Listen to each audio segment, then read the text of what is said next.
కానీ శర్వా గారు ఒక విషయంలో మాత్రం డెఫినెట్గా మిమ్మల్ని ఎప్పుడు మెచ్చుకుంటూనే ఉంటాము. ఎందుకంటే మీరు ఆల్వేస్ కథకే ఇంపార్టెన్స్ ఇస్తారు. నేనేం చేస్తున్నాను, లేదా కమర్షియల్గా నేను మార్కెట్ ఎలా పెంచుకోవాలి, ఇలాంటి క్యాలిక్యులేషన్స్ మాకు ఎప్పుడు ఏ సినిమాలోనూ కనిపించలేదు. ఎస్పెషల్లీ మీరు ఇలాంటి ప్రాజెక్ట్స్ ఎంచుకున్నప్పుడు. మేబీ ఇన్ని సంవత్సరాల కెరియర్ తర్వాత ఇంత మంచి ఫ్యాన్స్ని సంపాదించుకున్న తర్వాత దాన్ని అడ్వాంటేజ్గా తీసుకోవడమే చాలామంది చేస్తూ ఉంటారు. కానీ ఇంత బాగా వెన్నెల కిషోర్ గారు అండ్ ప్రియదర్శి లాంటి యాక్టర్స్తో కూడా స్క్రీన్ని ఆల్మోస్ట్ ఈక్వల్గా షేర్ చేసుకుంటూ ఒక అమ్మాయి ఎమోషన్ని తీసుకోవడం, ఇది ఎలా మీరు అసలు ప్లాన్ చేస్తారు? మీ కెరియర్లో ఇలాంటి సినిమాల్ని తీసుకునే గట్స్ ఎక్కడి నుంచి వస్తాయి? సీరియస్లీ ఫ్యాన్స్ ఇవన్నీ అంటే ఆ దృష్టిలో ఆలోచించాలంటే నాకు కొంచెం అర్థం కాదు.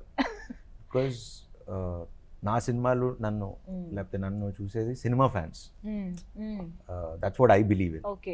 అండ్ ఇన్నేళ్ళు సర్వైవ్ అవడానికి కూడా కారణం because of the scripts that I got. మంచి సినిమా ఫ్యాన్స్. ఇప్పుడు నేను ఇలాంటి కథ నాకు వచ్చిని రాపిచ్చి అరే రాయండి అంటే రాసే స్క్రిప్ట్స్ కాదు, అది దేవుడు పంపించే ఒక I'm just a messenger. And వాళ్ళు నిజంగా నాకు తీసుకొచ్చి రాస్తున్నారంటే ఎప్పుడో చేసుకున్న పుణ్యం seriously. Because it's all written.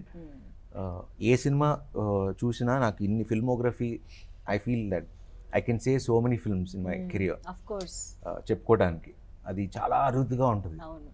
And ఇప్పుడు వాళ్ళ అమ్మగారు పంపించేయి ఉండొచ్చు, ప్రభు గారు నేను 10 years నుంచి 12 years నుంచి ఎప్పటి నుంచి ఎన్నో సినిమాలు చేయాలి, కానీ అది ఏది మెటీరియలైజ్ అవ్వలేదు, కుదరలేదు మాకు.